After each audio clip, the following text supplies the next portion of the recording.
The officials in La Crosse are considering 8 possible locations for a new public market.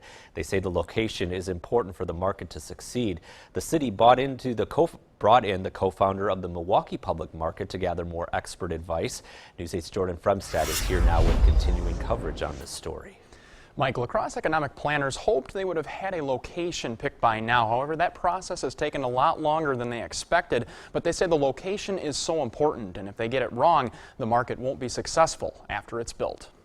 City planners in La Crosse want to bring a public market to the community. New ideas have a lot of unknowns, and sometimes you need a little advice to create a plan. Working through all of those processes has taken longer than we thought it would, but we want to do this right. City officials met with Wendy Bauman, the co-founder of the Milwaukee Public Market.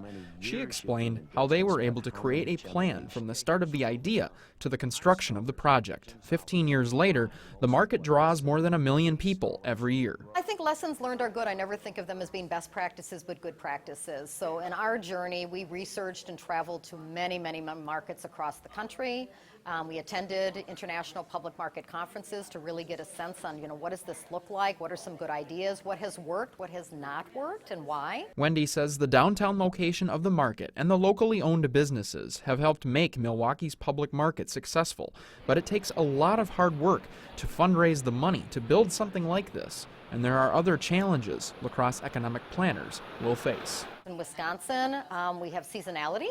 6 months of the year, there's snow on the ground. So far, Riverside North has been a site that has been looked at a lot as a potential location. But La Crosse economic development planner Andrea Schnick says a location closer to downtown may be a better fit. It's adjacent to the neighborhoods. There's opportunities on the fringes of downtown for additional redevelopment.